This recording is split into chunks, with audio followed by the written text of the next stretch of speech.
Okay, we're streaming to YouTube.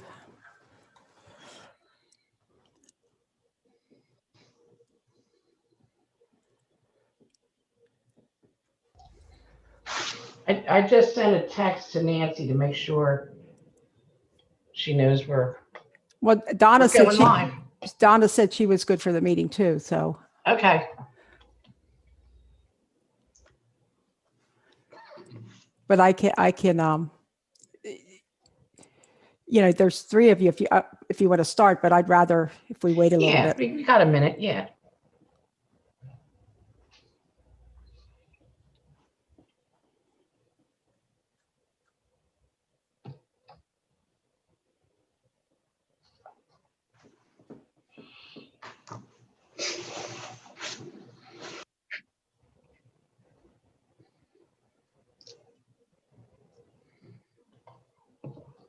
Okay, Nancy just said she's getting on. Okay. All right.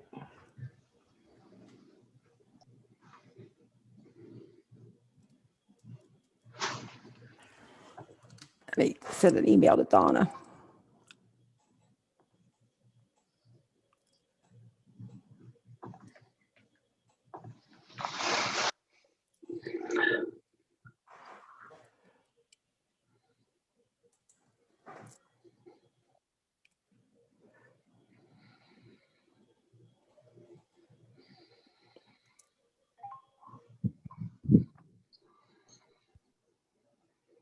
Hello. Hi. Hi, Nancy. Hello. How you guys doing? Good. Are you outside on this windy day? I'm sitting on the front porch. Wow. It's beautiful. It is beautiful. The wind is really kicking up here. Donna D. Joined the meeting. Okay. All right. Just let me get Donna in and then we'll have everybody here.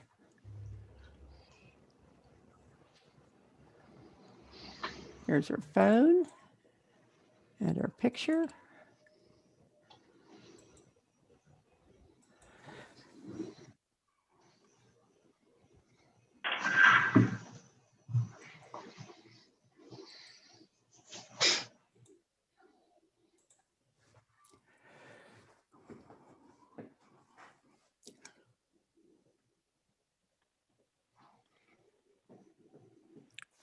There's Donna. All right. Hi, Donna. Hi. Hello. How you doing, Mary? Hi, guys. Are we ready to go, Joan? Yes, I guess, well, if you want to say something and then Ron can take it over, he has a presentation. I just want to say we're opening the public road meeting for the road maintenance plan for 2021. And Ron, it's all yours. Thank you. Let me see if we can. I did share, so you can join. Okay. John, can I ask a question? Is this the last meeting? We have one more meeting coming our way after this is over. Well, we have the April meeting coming that if you know, if something is up in the air or questionable, we would have time to look at it and address it. I would like to have at least at the April meeting be able to say we're going to put these roads out to bid. Great. And one more comment before Ron starts, and this is kind of my message I've been repeating over and over again. I have a very difficult time receiving information the day of a meeting because I've done this all my career. I prepare for these meetings. And I'm not saying everybody else doesn't, but I really, it takes me time to synthesize everything and think about it. So I know everybody's doing their best, but I hope that we can agree on just a little bit more discipline of getting stuff into us before the day of the meeting. So I'll turn it back to Ron. Okay. I guess the tail end of week before last and last week, and again, the beginning of this week, we went out and drove the roads, and then we went out and walked the roads behind a loaded truck. And I think I set 2 back-to-back record days for number of steps on my iPhone, walking behind the truck. In fact, I think next time we're going to push to try to get a sulky or something to hook up behind the truck. But the good news is that I was surprised that given the amount of cracking that we have, that we didn't have more what I call pumping or movement of the pavement in front of the wheels of the loaded truck.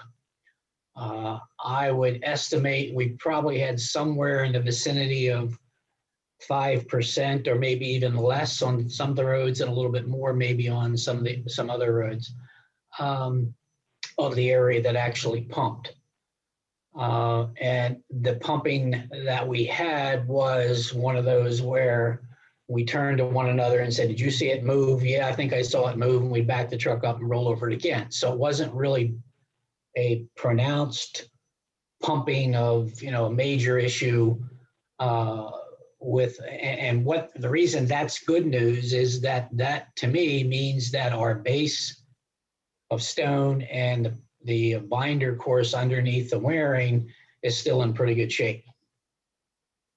The bad news was that we had a tremendous amount of cracking and to a lesser extent some what they call alligatoring, where it's not just a longitudinal or horizontal crack. The cracks are like crisscrossed and they form asphalt chunks that kind of look like the back of an alligator. That's how it got its name. And I've got pictures, several hundred, I think about 800 pictures of the road that I just took as we walked along, showing all of the cracks. And I'll go through some of the roads by road and show you some of those. But this is one that jumped out as kind of one of the worst case situations with the cracking. And this is in Heather Hills subdivision. And my understanding was that these cracks were sealed 2 years ago.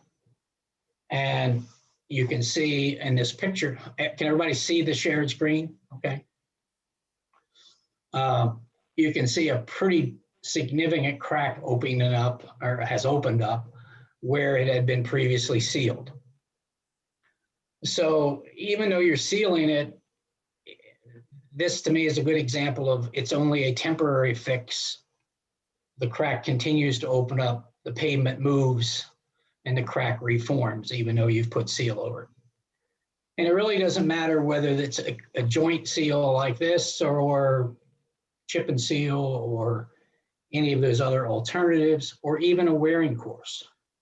These cracks will propagate back up through the material that's put on top of them. So unless you eliminate the crack, you're prone to have the cracking come back through whatever surface you put on there in a fairly short period of time.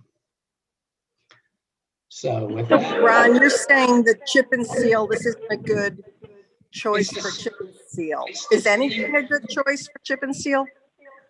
Any material that's put back on top of the cracked wearing course is going to have cracks reappear in a fairly short period of time. And a short period of time is 2 years, 3 years.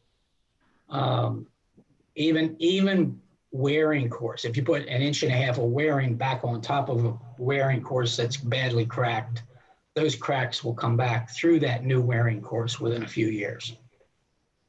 And Ron, that's because the stuff you're putting on top of it isn't strong enough to keep it together. The space is there and it continues to. Yeah, you're just putting something on there to make it look good for a while, but you're not adding anything to the strength, so that crack just comes back.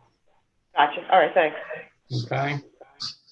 So I don't really have a preference in where we start. I just wanted to start and show you that one because I thought that was probably the best example of where a crack has come back recently through that crack sealant, which is probably put on as thick or thicker than most of the other types of surface applications that we're talking about, other than putting on a new coat of wearing surface. Maybe we'll just do these in the order that we did them in the field. So we did Gypsy Hill first.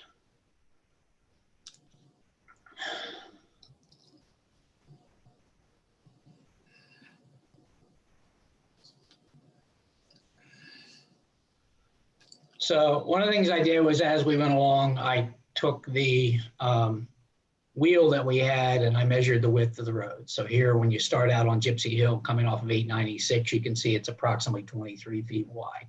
It got narrower as we moved out away from the intersection down to where I would say the average width was probably about 19 and a half feet.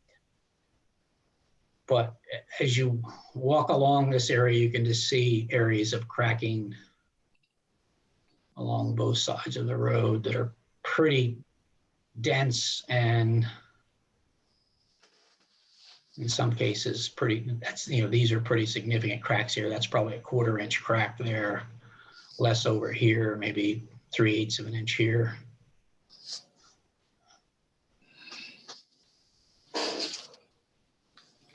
Again, here's some alligatoring here, some more cracking here. Cracking, again, a pretty significant crack. That's right, the entrance to the church.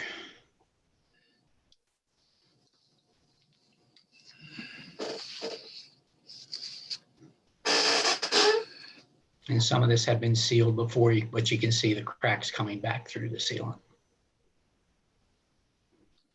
Here, sealant, crack. And I'm assuming that this crack was not there when that sealant was put down, or they would have sealed it at that time. So, this crack was sealed and then a crack right next to it formed. So it didn't do anything to help the pavement adjacent to it, I guess. See these little orange dots you'll see if you drive these roads, you'll see a series of orange dots. We tried to put a dot where we saw pumping start, and then again another one where the pumping stopped. It was surprising. You're seeing pumping on Gypsy Hill. That's what you're telling us. Pumping was only in, again, about 5% of the length of the roads that we proof rolled. It wasn't uniform throughout the entire length. And it was a little bit surprising because you would go along and I would see areas that were cracked badly enough that I thought, okay, this is going to pump, and it didn't move. Now, so when we speak specifically about Gypsy Hill, saying only 5%, even with all this cracking, only 5% you had the pumping, is what you're saying, Ron? Well, what I'm saying is that for 5% of the length of the road, we had pumping. So to me, that would tell me that where it didn't pump, this cracking is not causing because of the base failing underneath of it. Cracking can occur because you don't have a good seal between when the wearing course was put down. Maybe they didn't put the tack coat on heavy enough so that the wearing course bound into the binder course. You get cracking because the wearing course just gets old. I guess as you present the roads, if you could just give us a sense of how much pumping you saw on that specific road, that just would be helpful as we go through each road one at a time. I think I did that later on. I think you've got some spreadsheets where I indicate what percentage I assumed for estimating based on what I saw. And that would be in the lines where we're talking about milling extra material out and putting in a binder course. And I think I used for the estimate, just to be safe, I put in 10% and I think only 5% on, 5% on some of the roads, 10% on other roads. And kind of jumping ahead a little bit, most of those estimates, you'll see that what I'm recommending is that we mill the wearing course and clean the binder that's been milled, either using the millings truck while it's there, or bring in another truck if we have to, but preferably we would try to do it while we've got a loaded truck there, would be to reproof the binder after the wearing is off to see if that 5% or 10% grows, and if we have any bigger areas that need to be done, remark those. And then those would become the areas that would actually get milled out. Like I said, I think all the roads that we looked at, unfortunately, I think are too far along in terms of failing and cracking to do anything other than mill that material off. Because again, as I say, no matter whether it's wearing course or some of these alternative surface covers, if you're putting them on top of cracks, it's a very temporary solution.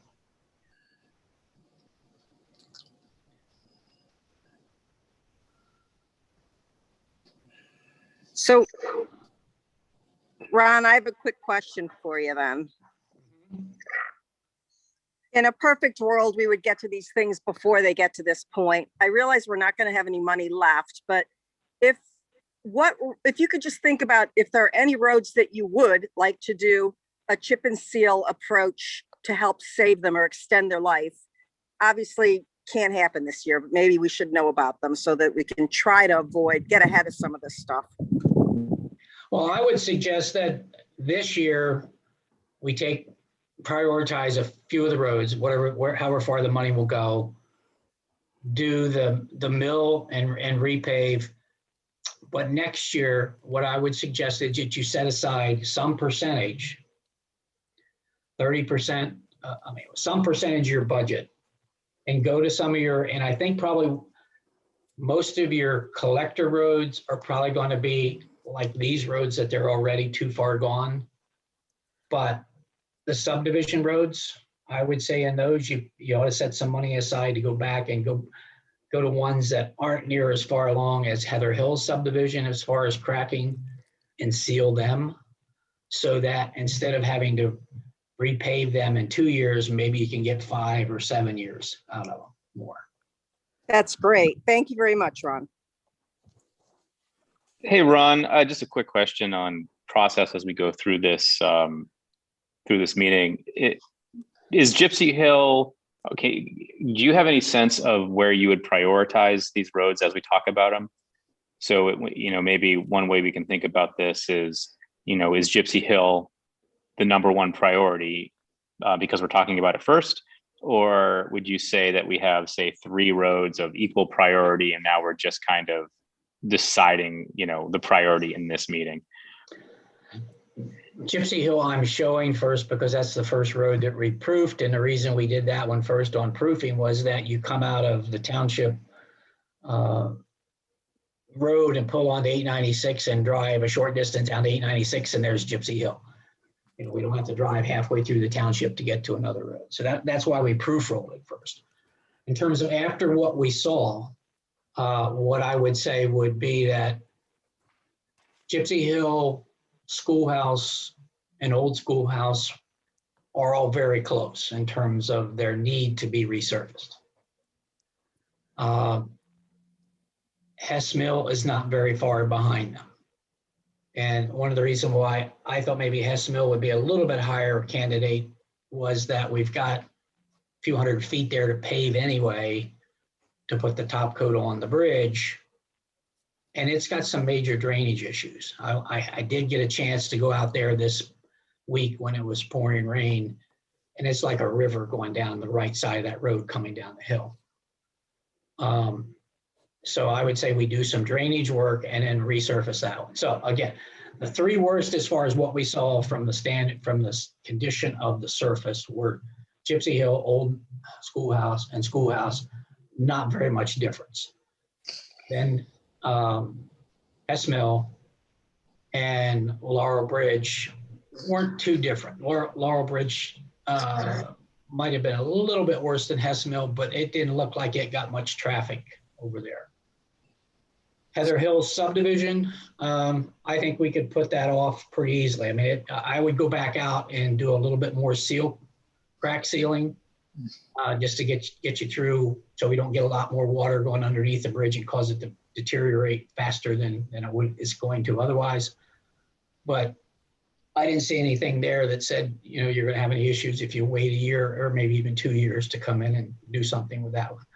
But I would not spend a third of the money that it would take to do a mill and a pave to put another surface treatment on there. I don't think that gets you enough of a fix.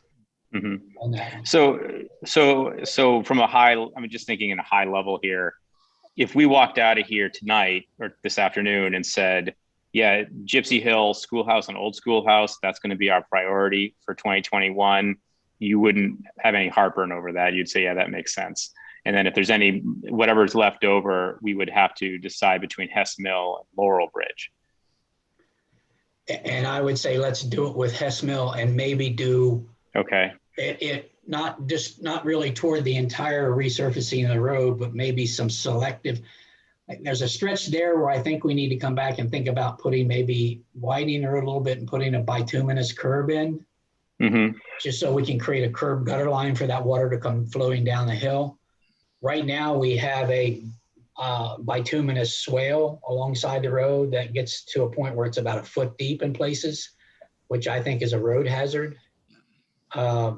In terms of, you've got a ditch right alongside, a 10-foot cartway, or a 10-foot lane. And, when it's flowing full of water, like it was on Wednesday or whenever it was, it rained this week, you don't know where that ditch is and where it's just water flowing on top of the normal cartway. So if you get over a little too far and all of a sudden your car drops into a foot gully or swale, who knows, what's going to happen as far as maintaining control of your vehicle. David, if you look at Hess Mill Road, there's about a 3,700 foot segment that, according to Roadbotics, is rated about a 3. So since that particular road gets very heavy traffic, we might want to consider doing that segment, but not the whole road. Well, I would guess probably Schoolhouse, Gypsy Hill, and Hess Mill, probably of the roads I looked at, are probably the most heavily traveled. Yeah. I don't think Old Schoolhouse gets quite the traffic. It gets some, but I don't think it gets near the traffic of those 3. Yeah. And then Laurel Bridge, I don't think it's a lot of traffic. Yeah, I think Old Schoolhouse doesn't get the traffic that it used to. And I think if we looked at that a little closer, you might be able to do some segment repair rather than the whole road, just to make it more serviceable. It's a lower traffic road, and of course Hess Mill Road is a major feeder road, so I'd recommend we consider that shift. You had indicated a cost for Hess Mill Road about $230,000, and I think that's for the whole road, and we don't need anywhere near that much of it. Just looking at Roadbotics, there's about a 3,700 foot section, which is marginal, but the rest of it's actually pretty good. So yeah, the portion I know from the new bridge out to 841 is not too bad. The upper portion's not too bad. There's a section there, I think, from Wingate down to box, I don't know, I got the box numbers in a memo I just sent out, and those are the segments that are identified in Roadbotics, and it's about 3,700 foot based on their numbers. And that's also the stretch that has the worst drainage problem. Yeah, that's the one spot where you come down the hill heading toward the bridge. It's on your right-hand side. It's just a real river. There's a tremendous assault of stormwater on the surface in the gully there. So there's a pipe that comes out of Wingate that discharges into that roadside swale. Yeah, we've looked at that many times over the years and never seem to have the funds required to really correct that drainage because it's a significant effort. Yeah. And I don't think we ever really got a good scope of work on fixing that, but that certainly ought to be an area we'd look at. Ron, did you provide an estimate for fixing the drainage? I see that the 230 John referenced for Hess Mill for the road, but is there an estimate for what it's going to take to fix the water runoff? I did not get into that far, other than to observe where I thought there were major issues when we did the proof roll. Again, we were doing the proof roll, looking at it, and having to really strain your eyes to make sure we saw any movement or not. Plus, I was taking all kinds of pictures of the road and the cracks and drainage items and stuff like that. So we didn't really have time to get into any detail measuring, this stretch needs this or that or whatever. But I did, in our meeting, Joan and Jeff and I had earlier this week was, I would put together an estimate for the paving that part of it, but we needed to go back and look at drainage. And I think you're looking at, on something like Hess Mill, it could be $30,000 or $40,000 worth of drainage work.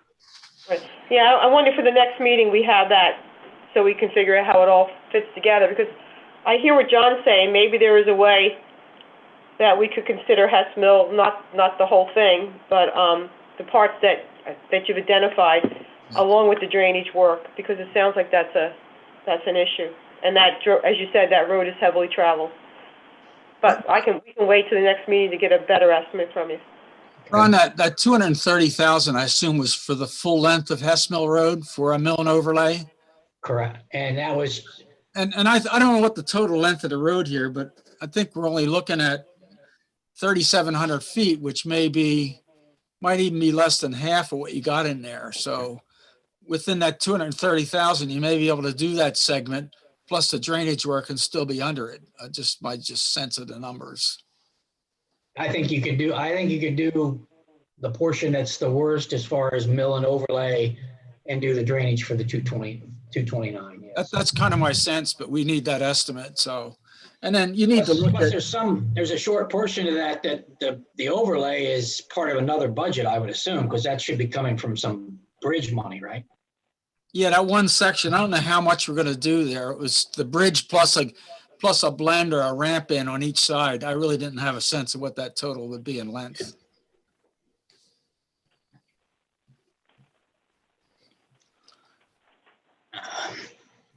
I mean, we're kind of going over the bigger picture and not looking at all the individual roads. And I don't know whether you want to take the time to go through. I mean, so Ron, from my perspective, this is just mine, is I just wanted to get the big picture, understand where we're at, and then maybe go road by road for Schoolhouse, Old Schoolhouse, and Hess Mill, and just talk specifics about what you think about those roads. And then at the end, I think, because I don't think the board, we're going to make a final decision today. We're going to do that in April, which I'm okay with. Once we get through these roads and say, just for example, we're going to do Gypsy, Schoolhouse, Old Schoolhouse, and Hess Mill, for the April meeting, we can come back and have, this is how much it's going to cost, and this is what the approaches we can do. So that's sort of my thought, is let's get the details out now, figure out what we want you to go look at, as you being, the staff and you, about specifically what will need to be done. So in April, we'll have some paperwork to make a decision on. Yeah, if that Ron, makes sense to everybody. David, I agree with that. I think Ron did a really nice job with Heather Hills and showing us those details. I'd like to see that same overview on all the roads that he evaluated. And I think then we'll be able to make a comparison as to the severity of the damage on each one of them. All right. Yeah.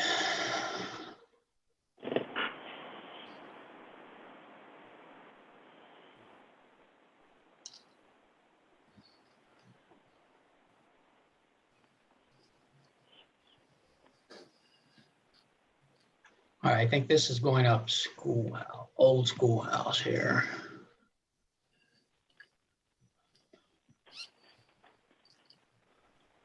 Yeah. So, yeah, I mean, it's kind of,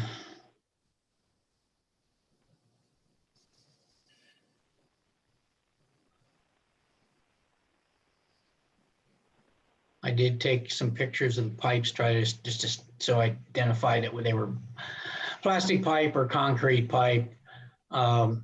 Old Schoolhouse does have a fairly significant drainage issue of its own, in that we've got some real heavy springs coming out in on the right-hand side, a few hundred yards off of 841. Yeah. Causing this area to pump through here. So we probably would want to put some kind of French drain or something along here. And this one, surprisingly, I went out during the rain on Wednesday and there was not like a huge river coming down the side of this road. This seems to be more of a spring groundwater issue than it is surface water issue.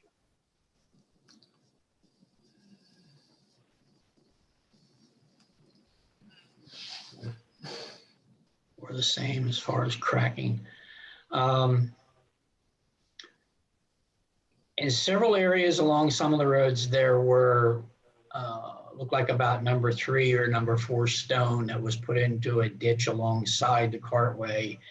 And it seemed like we got a lot more raveling of the edge, breaking off of the edge, where we had water flowing through this stone alongside the edge of the cartway than we did if it was just left alone and allowed to flow on the earth butting up against the ditch. So this is a pretty common practice that a lot of the townships are using lately, but I think we need to take a closer look at that before we recommend any additional use of that. You might want to, if we do that, we might want to consider sealing that surface of the stone of 6 inches or so back from the edge of the cartway so it kind of locks it in place or something, but it does seem like it's creating some problems. So Ron, is that something that you observed in other, like, is there a physics type explanation for that, or an engineering type explanation, or I think it's partly just that, I think it's partly just that large stone doesn't form a good form or barrier, if you will, against the edge of that cartway, not just the surface, but the wearing, the binder, and the stone, all like the modified stone or whatever you've got in is for your stone base for the road. All of that is now pushed up against a stone ditch that has large voids in it. And I think what's happening is that starts to push into that void and creates a cavity, then things start to break off. Yeah. Okay. Yeah, Ron, probably what happened there is that road might have eroded, and that was pretty much a Band-Aid to stop it, is to put some number 3s in there to keep the hole, close up the hole, but it probably wasn't well thought out as a long-term solution. And maybe it would be as simple as putting some fabric in there when you put the stone in that would keep that material from migrating into the voids in the stone. Typically where we've been roadside hardening, we've been going a lot wider and deeper, typically a bucket width wide and 1.5 feet deep. So the matching to the road is a lot better, and it's a good bit stiffer. So maybe some fabric would be helpful, or maybe even pave the top of it.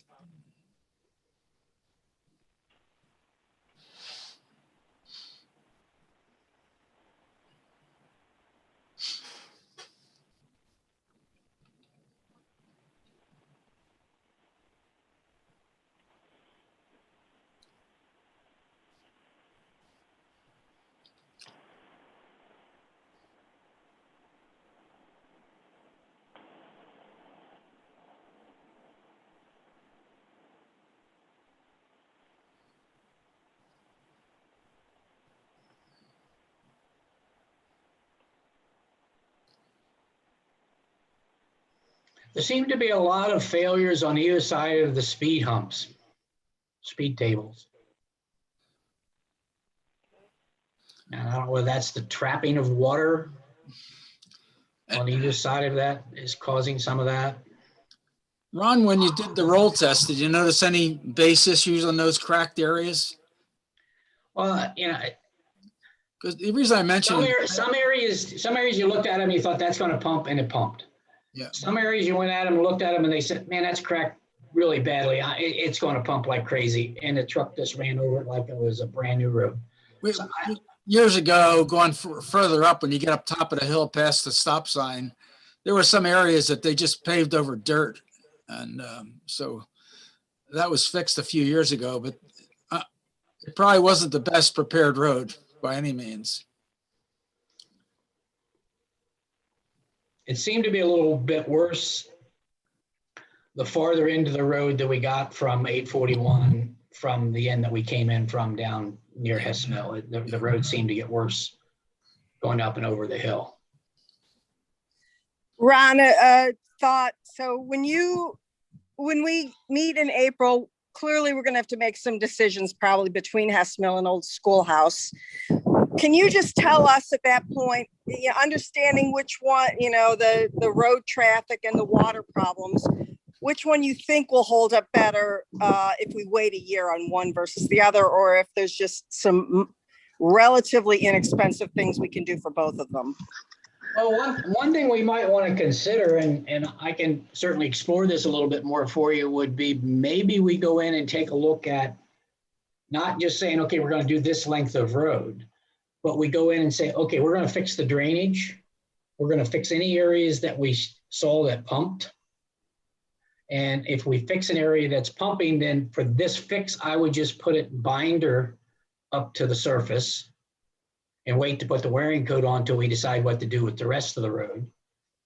But, you know, rather than coming in and doing one stretch all the way and then have, you know, left out a major pumping issue or a major drainage issue, if we're not doing the whole road, maybe we do certain segments. But I'll certainly explore that. Okay, thank you. So Ron, just so I'm clear, so in the April meeting, you would have for us this option where you said, you know, Hess Mill has a couple of problems, but you should focus on fixing the water first and then do the resurfacing. And that would be one of your options that you'll bring in April. What I'll try to do, and with Joan and Jeff's help, is that we'll try to come up with what we think is the best bang for the dollar for what you've got to spend in the next calendar year in terms of improving the roads that we're looking at now. And one thing I don't know, I think my other townships all look like they were a kid in a candy store when they heard they were getting all this money from the I guess the COVID money or whatever. But I understand now that there's a lot of restrictions on that. But I thought, Joan told me the other day, and I thought we were thinking that possibly drainage items could be stormwater or drainage issues that could be money. Yeah, one of the approved uses is stormwater management. So I would say if we need to put a French drain in alongside a road or a gutter or a curb or whatever to convey the flow, that's conveying stormwater, and hopefully that would count. So some of the stuff that we're talking about may not have to be subtracted from that, like when Hess Mill may not have to be subtracted from that 229. Yeah. If you want to spend that other money for that. John, what's the situation? How long do we get the money right away? Probably not. Do we take a risk because they could say no and we think they might say yes? So is there Donna, I attended a webinar that State Senator Carolyn Committa held yesterday, and they're expecting the states to get the money from the federal government in May. The state has 30 days to funnel it to the individual townships and municipalities. Fantastic. Okay. Stormwater is a question mark. They said most likely you can use it for stormwater, but you better get it approved ahead of time. There are still so many questions on the restrictions on this money that they're hoping when the federal government gives the states money that they have the restrictions on it. They think we'll be able to use it for stormwater, but they said maybe not every stormwater issue. So it's really, there's a lot of questions about this money. We're getting it, but what we can use it for, you know, we have to wait. Mary, thanks for being on top of that. That's really important, and it's going to be really helpful so that we use it the proper way. Well, we're going to be audited after we use the money, probably by the federal government, probably in 2024, because that's when you have, that's how long you have to incur costs. But they will audit you how you used your money. And if you don't get it, I would say, you know, okayed ahead of time, you could be looking at a bill in 2024 if you don't use the money properly. It's still a question, Donna. I think that'll clear itself up as time goes on as to what they're going to approve, but I wouldn't hold my breath for too long. I think you'll get some money out of it, but you're not going to get the kind of windfall that people thought initially. So you get 75% based on the figure they gave for every township. You get 75% of your 2020 budget of that money. And as Joan said, we're fine with that. I mean, that money you'll get. If you don't have enough projects to use it for, then you won't get it because it has to be related to the pandemic. Yeah, we didn't really suffer. It's a real wide open area, isn't it, John? I mean, well, we didn't really suffer any real damage from COVID. Not the kind of damage we thought, like loss of income and, you know, infrastructure breaking down. There are not a lot of costs that we could immediately associate with the COVID debacle. Yeah. So, Well, and that's going to be the whole task, Yeah. figuring out. But they did say you can upgrade your municipal township building. Well, there is we did have a long-term plan to expand the office area and the storage area.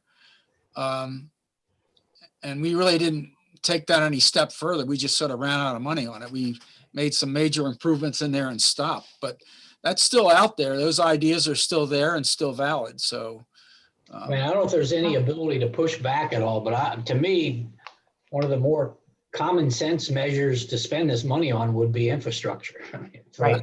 that's the ideal place, but will they let you do that?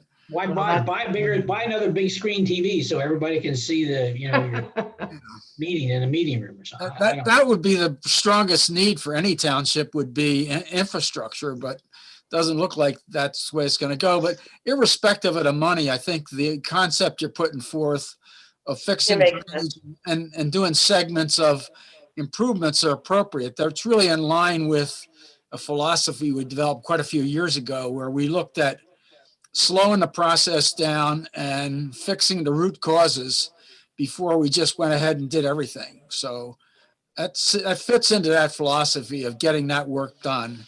Maybe not in the same year, but certainly when you're done with the road, you're done with it for quite a while, because you fix the base, the drainage, and then you eventually pave it. You're done for quite a while at that point. Okay. Let's keep on. I'm sorry, Ron. I Yeah. was kind of diverted, but I just. Yeah, Ron, I got a couple road questions for you. I'm a little disappointed that we can only mill and pave, that we can't use any of these other applications that cost a lot less and prolong the life of the road. And when you said we should take maybe a certain portion of our road money for next year, put it towards these other applications, would you recommend we do a survey of our roads this year and say, like, okay, you're a candidate for chip and fog seal, or, like, no, we only have 39 miles of road. Would you think that would be a good thing to do? And I'll go to Dave's question. If we don't address some of these roads that we could do other than mill and pave, are we every year going to do mill and pave? I don't know. We'll ever get ahead of the 8 ball here. I don't know, Ron. What do you think?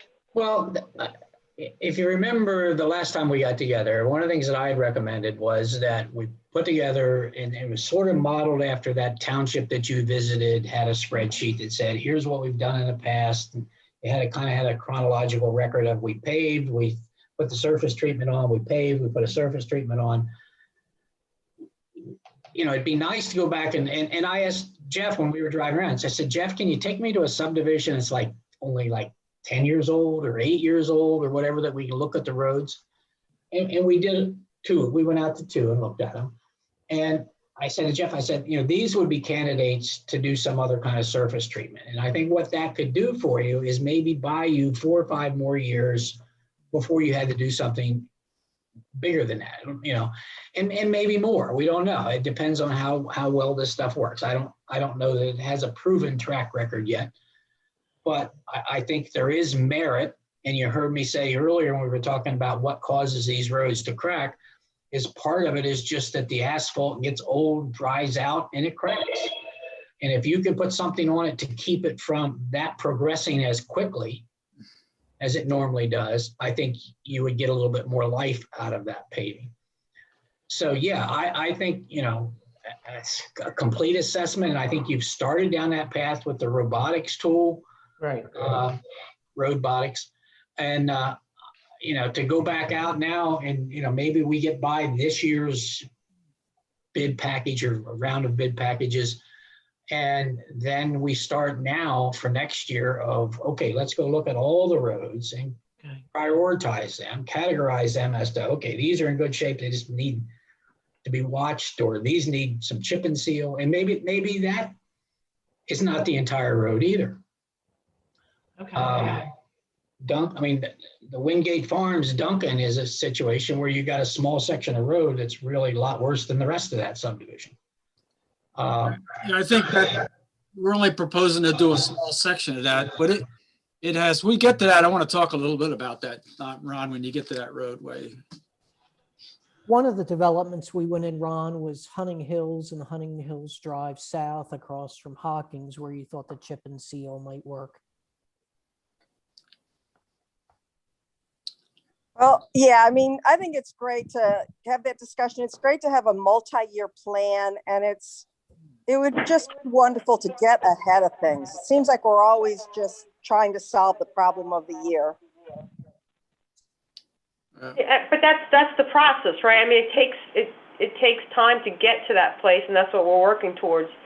You know, fixing the roads that we have to fix because there'll be major problems with it. As Ron was saying, looking at some roads that we can try to maintain, and then just keep at it. And we'll get there eventually, but it may take years. It's not going to be something that's going to happen right away. Yeah. You know, my overall view of the roadways is we're fixing the roads from an overall standpoint. We're fixing the roads faster than they're degrading, which means that the overall quality is coming up every year. Sometimes it's hard to see that, but I strongly believe we're getting there. So at some point in the future, maybe 2-3 years down the line, we may get the roads to a level of condition that you don't need as much to maintain that level, because at some point you could fix the roads at a rate that they are degrading, and then you hold them at that position. Right now, we're fixing them faster than they're degrading because you're trying to improve the overall level. So I think we're on the right track with what we've been doing, but it goes slow. We just don't have the kind of funds you need to fix it quickly. We got somewhere between $400,000 and $500,000 a year, and that's getting us there, but it's slow. We're going to keep on going, Ron? All right, let me know if you want me to speed up or slow down. I'm just kind of hitting sporadically sections along these roads. So we're still I think on. you're okay on the pace you got. I want to just look at all the roads in the way that you have all the ones before, so.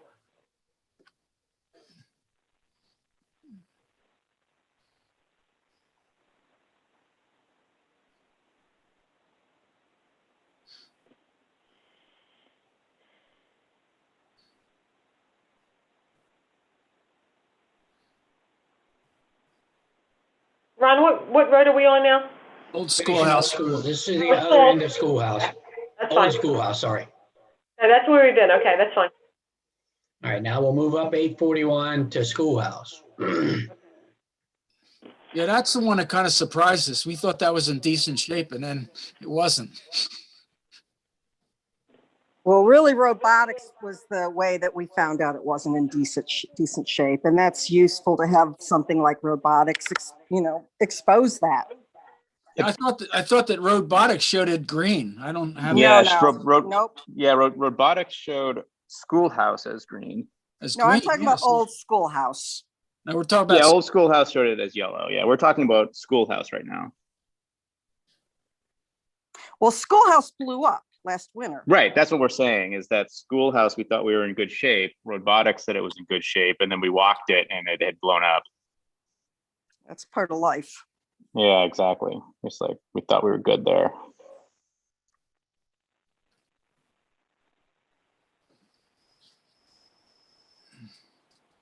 One thing I'll say is that every board does their best. So I don't like blaming past boards for what they did or didn't do. And I don't think we have to pat ourselves on the back. I think we just continue doing the best we can. And yeah, it's slow and it's painful, but that's life. Yeah, there seems to be a surprise every winter, and this is just a good example of one that we thought we're in good shape, and then after winter it looked bad. So I think this is one of the few roads that we saw what I call the tearing, where you have the situation where either vehicles taking off or slowing down or making the pavement kind of slide. The Yep. wearing surface is kind of sliding on the binder, and you get this what looks like a tearing effect. That was more pronounced on Schoolhouse than on any of the other roads. And I don't know, maybe that had to do with we saw a lot of semis when we were on this road. We saw a lot of tandems, triaxles, and a lot of school buses. yeah, this is a busy road. It's the road to the high school, but it also gets an awful lot of automobile traffic. tremendous Maybe it's- amount of traffic on that. Maybe road. it's all those high school drivers speeding and slowing down, but I don't know. A lot of that tearing, I think, is on the side of the road. Is that just from, natural wear and tear, or is it there might have been some underlying issue where you're too close to the edge and you're just pulling that, you're pulling the asphalt apart because you're too close to the edge of the road? Is that an engineering deficiency, or is it something that just happens on a high volume road? Well, it's suspicious because I've never seen it before in the township, so I just It, want it started appearing a lot more when they switched, 10 years ago or whenever it was, to super pave. And there were a lot of people that blamed it on the new mix that went into the super pave and the aggregate that was used in super pave. What can you tell me what super pave is? I can't tell you the mix of it, but it's a slightly different emulsion that's used than it used to use, and it's a different aggregate mix than used to be used, and it's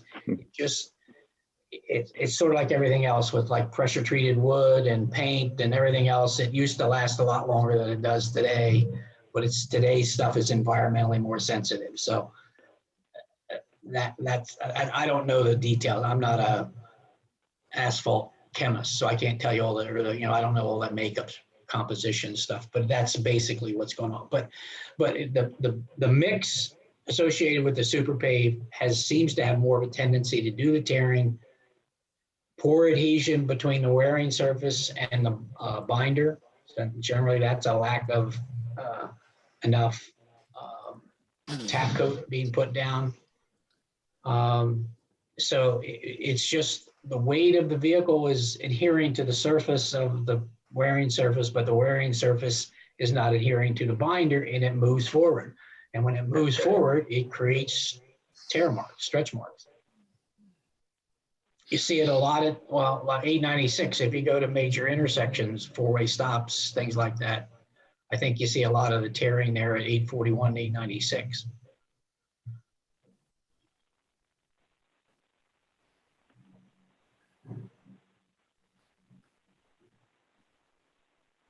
But, if we just zoomed in on these and I didn't tell you what road we're on, the amount of cracking and how it looks inside this little window portal that we're looking in doesn't look a lot of difference whether you're looking at Hess Mill, Old School, Gypsy Hill. They all, the only place that looks tremendously different is if you go into Heather Hills. It's got this black spaghetti all over it.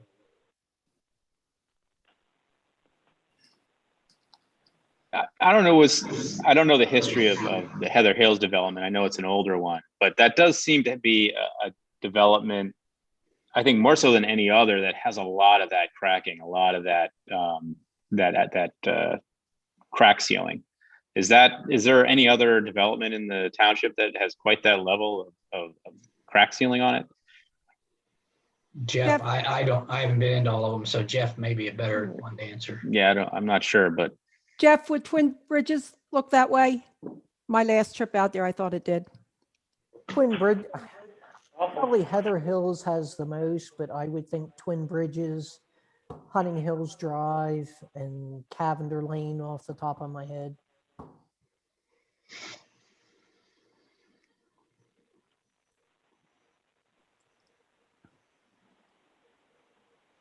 And I don't know what the difference in age is between London Grove and Franklin.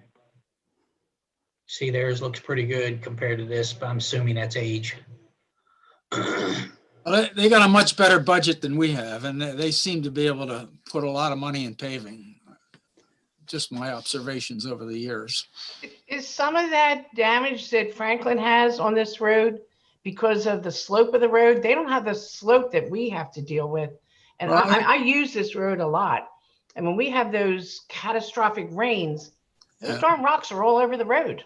Well, certainly slope is a factor because all that kind of slipping and sliding in the asphalt on the downhill sides, that's where the vehicles put a lot of extra stress on the roadway and tend to cause that. So the steep part of it definitely got to take a beating compared to something that's level. We gotta move the Franklin Township sign, John. Make London grow, pave a little more. Just gonna regrade the whole township and make it flat. That'll take. Now, I'm an Indiana boy. Out there, everything's like tabletop flat. Yeah, So, yeah. But I lived in Ohio. I couldn't get over how flat it was. You couldn't out there. You can't get rid of the water. They have to dig 8-foot ditches at the end of farmer's field in order to get slope for the water to flow to. Yeah, yeah. Okay, that's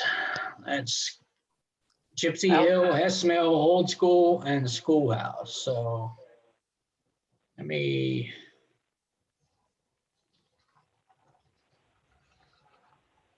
Laurel Bridge is the next one on your list, but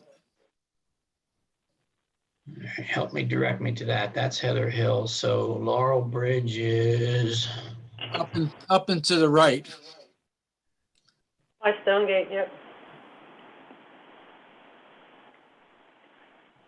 where is it?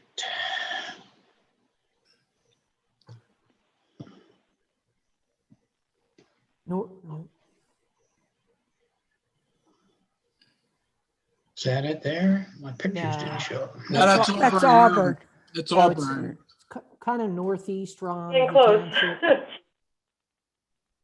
Yeah, northeast from that point will get you closer to it. Oh, You're northeast. around,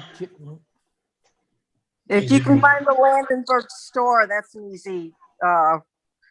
easy place to start. If you can find Stonegate, that's Laurel Bridge comes right out of Stonegate. There's a high school. Isn't- There's Gourmet.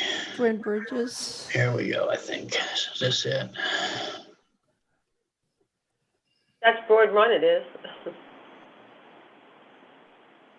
Gets it. I think you got it. Yeah, that's it right That there. looks like the way in. That's to the entrance Stonegate. to Stonegate on the left, and that's Laurel Bridge Road on the right. And that's North Bank Road running up the center. I can't read that, but I can zoom in on that picture. I think the road here was about 18 feet wide.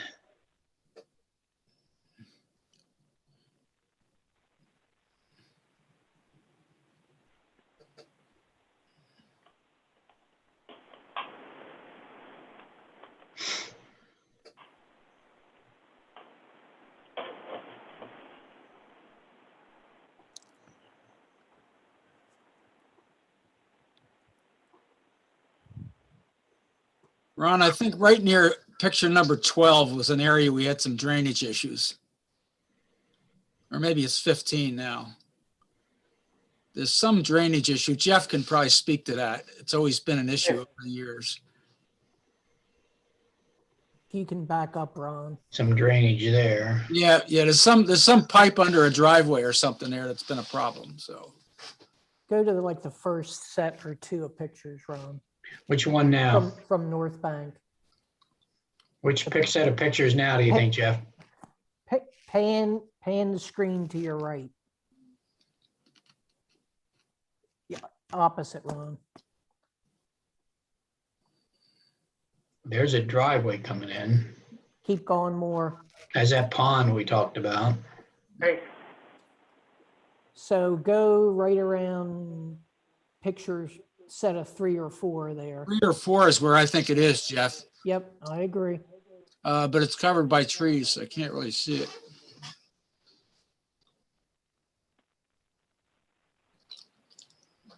It seems like there's a driveway with a pipe that's not open or something.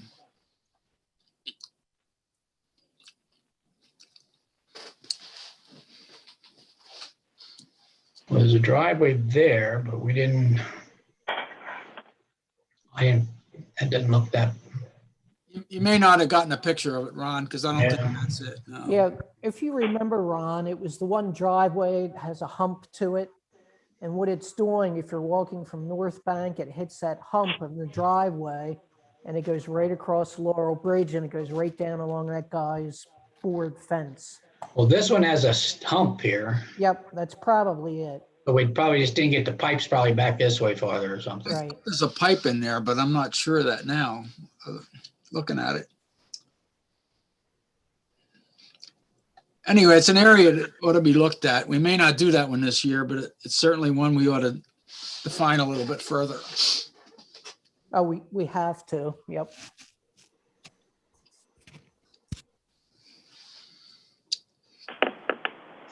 But I have been putting this one toward the bottom of the list. One partly was traffic, but this one also didn't look quite as bad as far as the amount of cracking. It was still cracked pretty good, but it wasn't quite as bad as the other ones.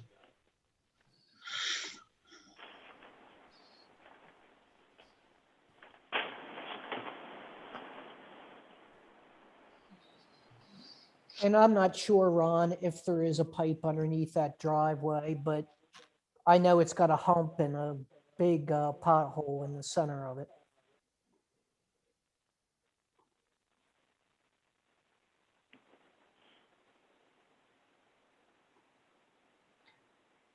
You had suggested, Ron, too, whenever we do this road, about using some bituminous curbing as well.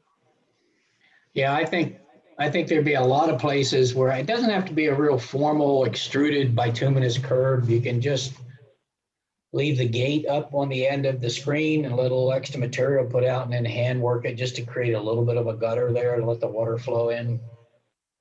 You just need to make sure you backfill enough on the back side of the curb so the water flows on the gutter side, not on the back side of the curb.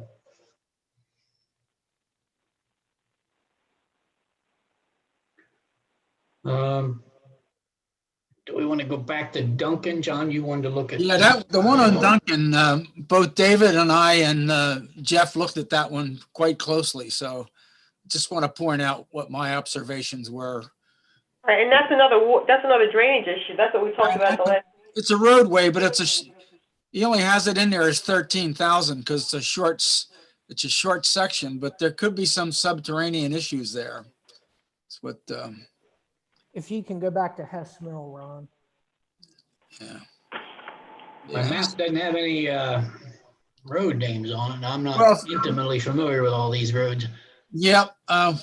Now, Ron, we didn't do a roll test on that. We went out and drove it, and you and I walked it, so you probably have some other individual pictures.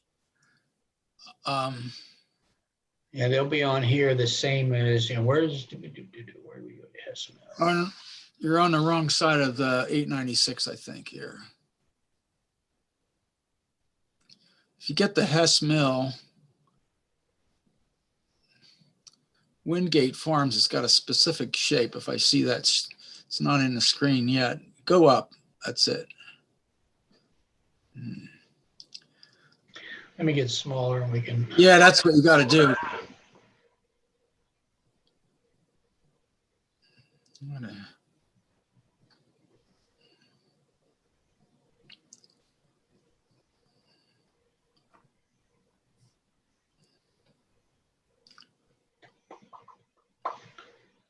You're centered on Parsons Road in the park. That's the park. Thompson State. Yeah. Then we're back up this way, right? Yeah. Here we go, I think. That's got to be Hess Mill. It's not. Here it is. Got wet road. This is it. That's it. There's Okay. the water. All right. I went there the rainy day again, and of course you got water sitting there. It's not getting in the inlets that cause a problem. But this whole subdivision, it was worse down in this valley because this valley is like a sump area, and there's double inlet boxes on either side with a low point in that sump in the road. Right. These are depressions that have formed in the pavement and the travel lanes. So you're getting water instead of flowing in the rolled curb, it flows out here. That's exactly it. And the curbs are there to receive the water, but the road is depressed. So I'm just wondering, why is the road depressed there? Because it's not a heavily traveled road. It goes through a cul-de-sac. So I don't have pictures here to show it very well, but it is very wet on either side of the road here. Is there possibly you have a spring under there? I think, yeah, I think it's either spring or just high ground. I think that groundwater is right at the surface almost of the ground there.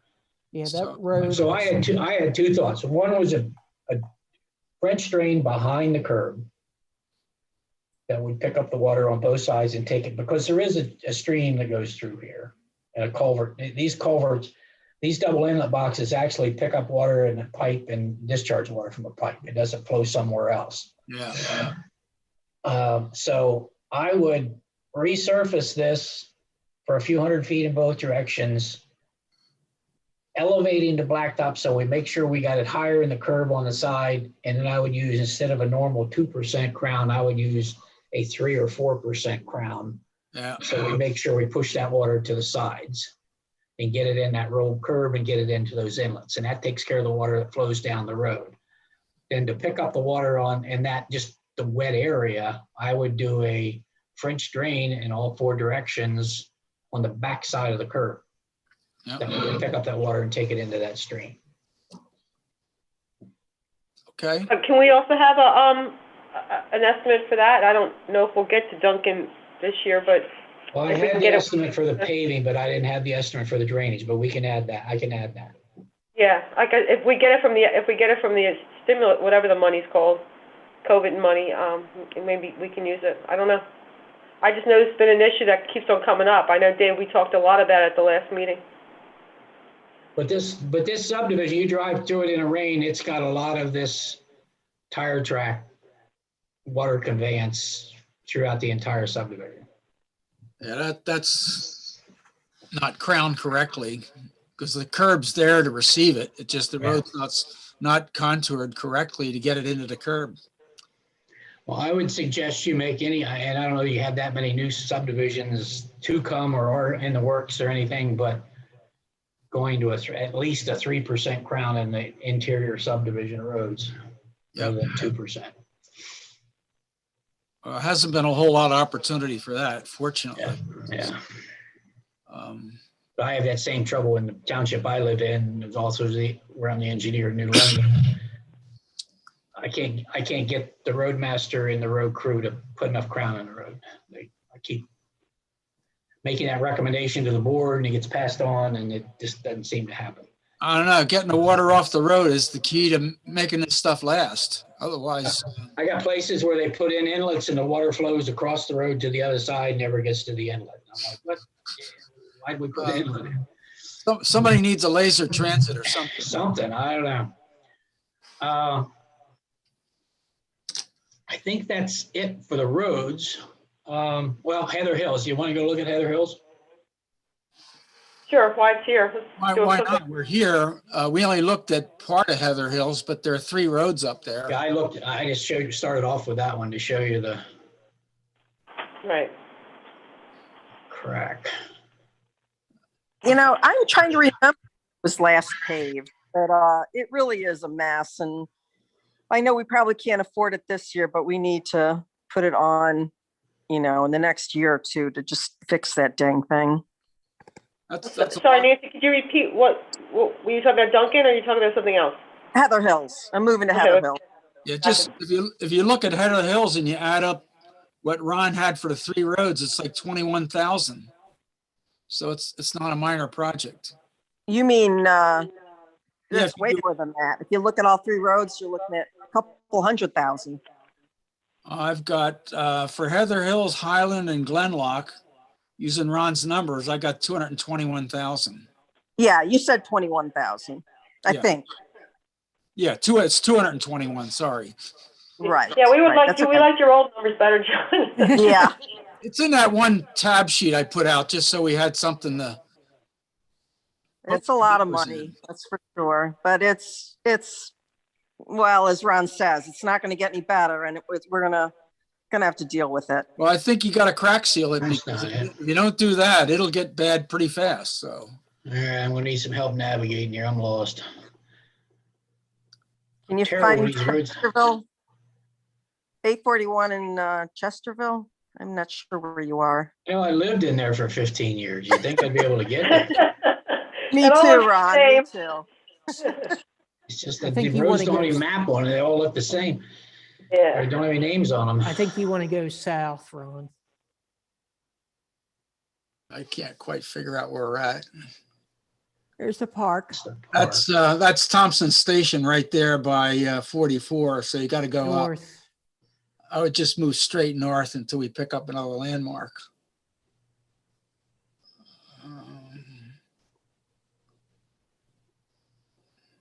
No, not even. Okay, right. Oh, there's North Creek Nursery, that white spot up towards up a little bit more. And it should be to the right of that. That North Creek Nursery. It isn't North Creek up there? I'm not sure. I thought I knew this stuff better than I do, but I'm not seeing it. Okay, well, that's Lookout Circle. So where do we have to go, Jeff? Do you see Lookout Circle above 26 and 37?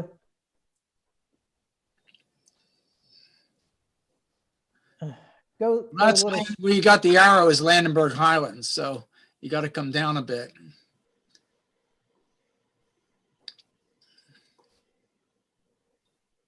Okay, that's, I think right there by 33. Is that Chesterville there? Route? Is that Chesterville intersection there? that's Heather Hills. yeah. Yeah, there we are. Okay.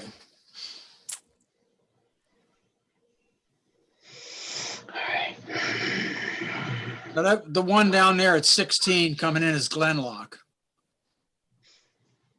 Yeah, well, that's by me. That's by Stonegate. We just did all that. What's that? Glen Inn. Yeah, maybe. Glenlock. It's Glenlock. Yeah, It's Glen Lock is different. That's different. Yeah, you're right. You're thinking of Glen Ann. Yeah, I'm with you. Sorry. Yeah, starting there. Yeah, he's on Glenlock right there, coming off of North Creek Road. And that's pretty typical, all that crack sealing in there.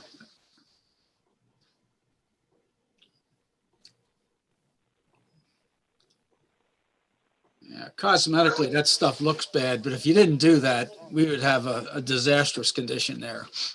Yeah, it looks like the ceiling's holding the crack ceiling. In some cases it is, in other cases it's not. And Ron showed some pictures before it didn't hold. Yeah, that's right. It was really bad. You're right. I would say 50% of it, if you walk up to it and look at it real closely, it's separating. So, And my understanding, it was done in 2 years ago. So you probably, if you're going to put this one off, which I think we'd have to, you might have to have a budget for crack sealing this thing. so this road wasn't done 2 years ago. No, crack sealing was. Oh yeah, okay. I was gonna say because the road is old. Okay. Well, I lived there from 79 to 82, so this road was probably built in the mid 70s. That was the first subdivision in Franklin Township, Heather Hills. It was mid 70s. Okay. The road already had top on it when I moved in 79. I think I lived there from 88 to 98 or 2000. 50 years, 45 years, a long time. Yeah, that's the oldest one. I think Brothers Riding is probably the next one, and Kimbalot or in all that same vintage.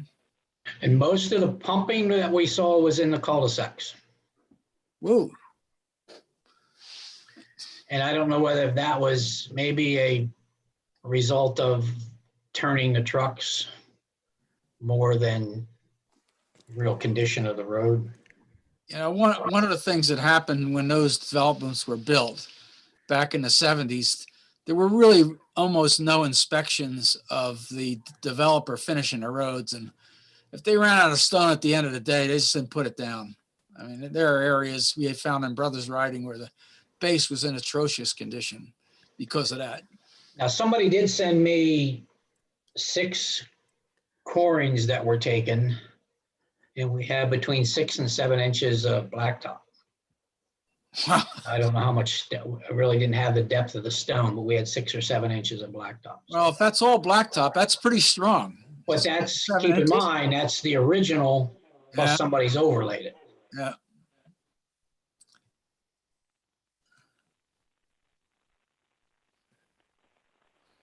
So you said that this is it for the roads, right? As you finish up with Heather Hills. We looked at everything he's looked at, yeah. That's good. I just need, I have to leave the meeting at the bottom of the hour, so I just have like another 15, 20 minutes that I can stay. Well, if you look at the total costs, I mean, that spreadsheet I put out there, if you take Hess Mill Road as it's stated, cost 229,000, Gypsy Hill at 140,000, Schoolhouse Road at 75, and Duncan Road at 13,000. You're at 457,000, which is over the available amount of money we have. So just those 4 roads bust the budget without any of the drainage stuff that Ron's talked about. So. Yeah, I think that's why we have to look at it differently, because we have to address some of this drainage stuff, and you too, John. You have made some suggestions. Maybe we don't do all of Hess Mill. We do a part of it. Well, I think we have to look at various scenarios. Well, that could Right. save us some money if you only do that 3,700 feet, which shows up bad on robotics. But all we did notice quite an area of where we needed drainage work, so for some significant costs. So I think that's the missing element, is to get a handle on the costs of these drainage repairs and then start making some choices. Now, apparently, and there was an extension put on to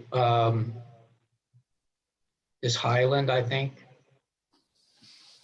Correct.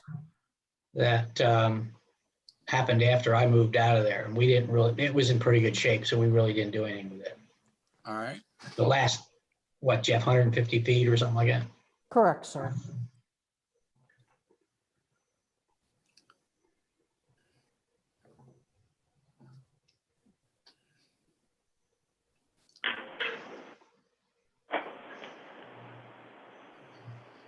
Yeah, I think our next step is, like, as John was saying, to develop some scenarios. We've identified some roads that have issues. I mean, you've been pretty consistent, Ron, with what David presented the last time we were together. So I think we kind of know which one the roads are, just how to get that mix right, so that, you know, that we're within budget to do some of this road. And if we get the money from the government, and then we can maybe do a little bit more. But we didn't discuss the water issue at Walker Road and Cavender Lane and Churchill and Hilltop. Are we going to try and address that this summer in the road program? I'm not sure you'd have the money for it, but it'd certainly be worth scoping it out, because Well, that's a stormwater issue too, that we could possibly use the other funds for. so we probably ought to look at those and come up with an estimate. Yeah, we've started to look at those, and a couple of them, we have a kind of a rough plan to propose, but I didn't get far enough along to propose any costs for them. You know, Ron, we had talked about doing some coring there, and I kind of deferred the group to say that if you're going to evaluate the road and we need cores, you need to pick the spots. Yeah. So going forward from here to the next meeting, what do we want to gather together for the April meeting so that we can try and make decisions on, you know, road 1, 2, 3, 4, if the money lasts that long? We're going to, Ron, you're going to work up prices on the drainage issues? So yeah, so your meeting in April is, anybody have a calendar in front of them? Yes. Yep. The April meeting is the, oh, come on. 21st is the board meeting. 21st. Yeah, 21st. Oh, short. That seems, oh, sorry, stepped on my dog here. So 421, that's a 421. That's the board meeting. Is that one of these meetings at 1 o'clock in the afternoon? No, we haven't booked the April road meeting yet, Ron. We can do that now. Can we go for another Friday? When do you want to have some kind of a report to look at prior to what date?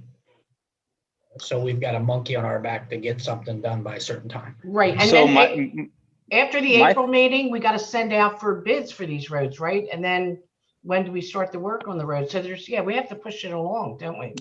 Yeah, I mean, my thought was that this was the third and final road meeting, and we would make our final decision at the next April meeting. That's what I thought. I mean, so if we could have your, final recommendations, Ron, with the cost estimates, so we as a board can kind of go through them at the April Board of Supervisors meeting to finalize the decision making, and then Joan can put together the bid packages or what have you for the road project. That makes sense to everybody else? I Are like we all that on the idea, same Dave. page? I like that idea. Ron, could we have the information by April Homework. 16th for our books? Would that be possible? Because we give a book out to the board members on that Friday before the meeting. We can shoot for that. Okay, I think so, yeah. okay. I think just kind of And- summarizing what we're looking for, what we're missing is to define the portion of Hess Mill Road that we might want to do, the whole road. Possibly the section I identified off of Roadbotics. And then the second category of information are as many of the drainage issues that you could estimate, because we could possibly get some of this federal cash for that. Right. So I think there's two categories or items. I think everything else other than Hess Mill is pretty well defined. And then all the drainage issues we could define in the time period left. Yeah. And John, we may not know until May, when the federal government sends the money to the states, what the rules will be for using it for wastewater management. So We'll never know that for sure, but we need to define the scopes, and yeah, hopefully that'll fall into place. But if we're not ready and the cash comes, we're just as bad as not knowing. So yeah. Oh, we got to get a price on it. Yeah. Right. Okay, so we'll put on the agenda for the Board of Supervisors meeting on April 21st that we're going to have